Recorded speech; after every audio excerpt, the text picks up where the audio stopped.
கொள்கிறேன். திருக்குறள் திருவள்ளுவரால் இயற்றப்பட்ட உலக பொதுமறையாகும்.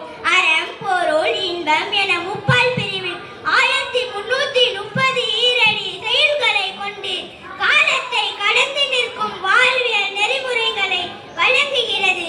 வள்ளுவன் தன்னை உலகினுக்கே தந்து வான்புகழ் கொண்ட தமிழ்நாடு என்று பாரதியால் புகழப்பட்ட திருக்குறளை பற்றி உங்களிடையே பேச வந்துள்ளேன்.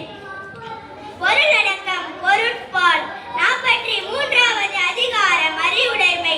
அஞ்சுவது அஞ்சாமை பேதைமை, அஞ்சுவது அஞ்சல் அறிவார் தொழில். பொருள்: அறிவில்லாதவர் அஞ்சக்கூடியதற்கு அஞ்ச மாட்டார்கள், அறிவுடையவர்கள் அஞ்ச வேண்டியதற்கு அஞ்சி நடப்பார்கள்.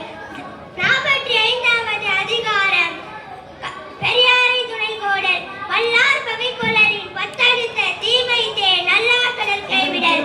பொருள்: பெரியவர் நட்பை கைவிடுவது பலரோடும் பகை கொள்வதை விட 10 மடங்கு தீமையுடையதாகும்.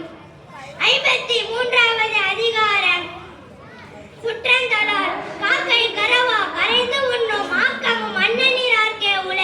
பொருள்: காகம் இரையை கண்டால் மறைக்காமல் தன் இனத்தை அழைத்து உண்ணும் சுற்றமாகிய செல்வமும் அத்தகைய தன்மையுள்ளவர்க்கே உண்டு. 58வது அதிகாரம் கண்ணோட்டம். கருமம் சிதையாமல் கண்ணோட வல்லார்க்கு உரிமை உடைத்து உலகு. பொருள்: தன் கடமை தவறாமல் இரக்கம் காட்ட வல்லார்க்கு இவ்வுலகம் உரிமையுடையதாகும். அறத்துப்பால் 27வது அதிகாரம் தவம். சுட சுடரும் பொன்போல் ஒளிவிடும் துன்பம் சுட சுட நோக்கிறபவர்க்கு. பொருள்: நெருப்பிலே இட்டு சுட சுட தங்கம் ஒளிவிடுவது போல் துன்பம் வருத்த வருத்த தவம் செய்பவரின் மெய்யறிவு மிகும். நன்றி, வணக்கம். வாழ்த்துக்கள்ப்பா.